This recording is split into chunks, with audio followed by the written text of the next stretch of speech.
The third lesson is that in times of facing a system, people usually unite, but they have to bear in mind that when it comes to negotiating power, they might divide. And I think that many lessons can be drawn from the seerah of the Prophet sallallahu alaihi wasallam on how to try to understand the diversity of different social groups, political parties or political groups, but also how to try to reach a consensus on the basic issues.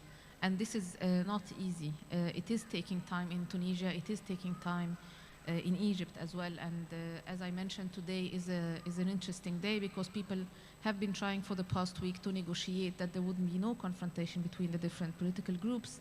And they have reached sort of an agreement 2 days ago on that. So it's not easy and it's very fragile. It might collapse and fall apart, but we have to keep on the struggle on that as well. So it's easy. It might be easier even to topple down a regime and an authoritarian system, but it's not easy to build an alternative one, especially that actually the moment of revolution surprised everybody, even surprised us. Nobody was expecting that it would take place on that very specific day or due to that very specific event, but people started sort of realizing that this is a moment of change and were willing to take a risk. And this is yet another lesson. There will be no change in our societies and there will be no change towards more presence and equality if we are not willing to pay a price and take a risk. Everything demands a specific risks to be taken. There was also a very interesting lesson in the revolution in the Arab world, and I'm talking about Egypt, Libya, Tunisia, Yemen, Bahrain, Syria, that there is a spiritual dimension in the revolution. We are talking about bringing down a regime, but we are also talking about how people cannot face all that violence that is used against them as civilians without having faith. And I think that you saw in the video that I must thank the young man who did the video. He's a young man who is joining the camp here today, and it was very kind of him to join us and participate with his effort. The issue is that you saw how people were praying and how when they were praying, they were facing the water pumps, throwing water at them on Friday the 28th of January. And that faith actually brought many people to the street, and that the high risk was taken by actually people who believe in God, and they thought that even if we pay our own soul as a price for freedom, this is a very cheap thing to offer to the country.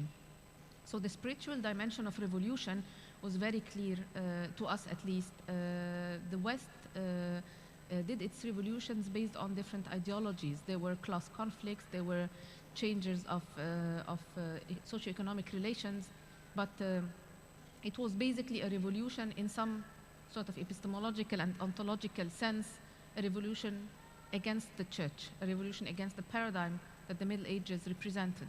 But for us, it's a different story. For us, it's a way to go back to the essence of our religion as a religion of freedom and equality.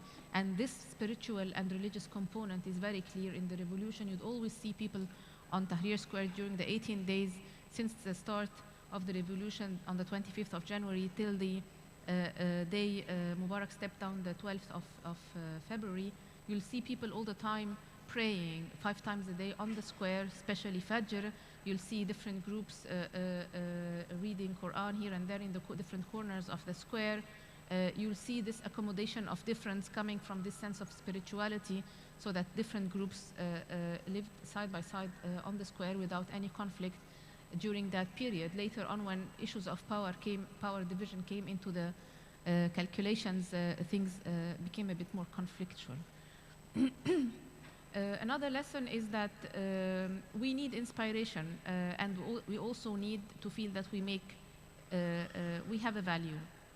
The little stories, not the big stories of change of history in the Middle East and the Arab world, but the little stories of how somebody went out of his home in order to join, or how a girl was prevented from going and joining, and she insisted on doing that and eventually convinced all her family to come along, or how someone started the first day not assuming that this is a revolution and ended up serving in a small medical unit on the square for 14, 15 days without having any sleep. The little tiny stories were actually the small narratives that created the big narrative, which brings me to the individual dimension.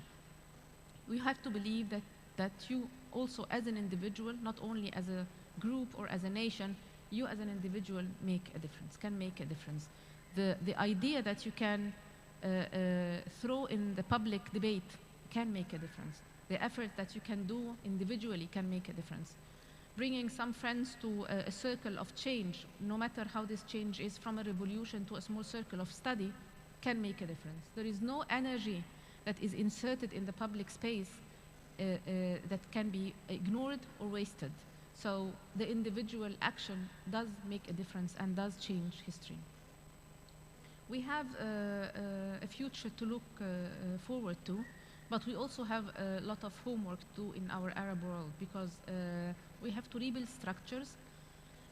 We have to challenge monopoly of specific social groups. We have to challenge the international system that is not very happy with our actions in the Arab world and does not want to see the Arab world getting liberated from its monopoly and hegemony. We have poverty to face. We have development plans to conduct in order to guarantee sustainability. We have natural resources to develop. We have environmental challenges to face, and we have a collapsing educational system to reform. But we also have a very important challenge, which is religious reform as well. We have religious institutions that for decades actually supported authoritarian regime, twisting the religious text in order to serve the continuation of the rulers in the Arab world, and religious institutions have to regain their own integrity and their own credibility in the political street. So we have to reform the religious institutions, and we have to reform the religious education. Civil society is now rising, and it has been under so much pressure. And in spite of that, we have a very vibrant civil society in different parts of the Arab world. Now we have to make sure that this civil society also abides by the different rules and principles that it's asking the new political systems to abide by, which are transparency, accountability, and devotion to the public interest. This is not easy when we are facing penetration of different forces from outside to try to set the agenda for the civil society in different dimensions and in different topics, and also a lot of funding coming from the West to the civil society, which definitely will bring along also specific concepts to be spread in that transitional period. So to guarantee the independence of our civil societies and civic actions is also very important. I've lived the past 6 months witnessing how the revolution ended up in some frustration as well. People don't have the patience to wait and don't have the vision for a long-term plan. Usually the individuals, groups, and parties look for speedy short-term gains, especially when we are trying to have the elections as soon as possible in Tunisia and in the case of Egypt as well. So the political calculations, when they come to the forefront, we face the danger of fragmentation. It's not easy. I have seen individuals, I can also claim I've seen political leaders shifting grounds and acting against what they used to preach when we had an authoritarian regime. It's a matter also of the integrity of the individual and how power seekers can also lose their stability in such transitional periods. So some people actually were not as good as we expected, and some new fantastic leaders emerged from the younger generations and are making their way to the forefront of the scene. So witnessing all that going on, I've learned a lot on the individual level. I have so many things to say to my students because I teach political theory. I've always told them that we have to have hope, that we can make a change, and though I'm older than them, they used to say, where is the hope? And I used to say, you are the hope. And I think that we should never lose the hope that our societies can change and can develop to the best. It will take time. If we read history, we see that different revolutions needed maybe a decade to sort of end up with a new map on all levels, but we have to be patient and we have to do our best. What makes me very happy that when I come to Britain and when I went to different countries abroad and I met Egyptians and Tunisians and Syrians and Yemenis and Bahrainis and Libyans, they said that they want to go back and they want to make a difference. Many people left their countries because they lost hope. They thought that there is no room for them, and if they really want to make any difference, they can make it somewhere else. And this is a moment where many people are coming back to their countries in the Arab world and trying to participate in establishing the new regime and the new system. And this is a very promising factor as well. Many people say that this was the revolution of the youth of the Arab world. And I say no, this was the revolution of different classes. This was the revolution of different segments of societies, of Muslims and non-Muslims alike in some countries. It was the revolution for dignity. It was not the revolution of the poor who wanted more better conditions in their day-to-day life. It was the revolution of different groups of society, because dignity is something that matters in human life.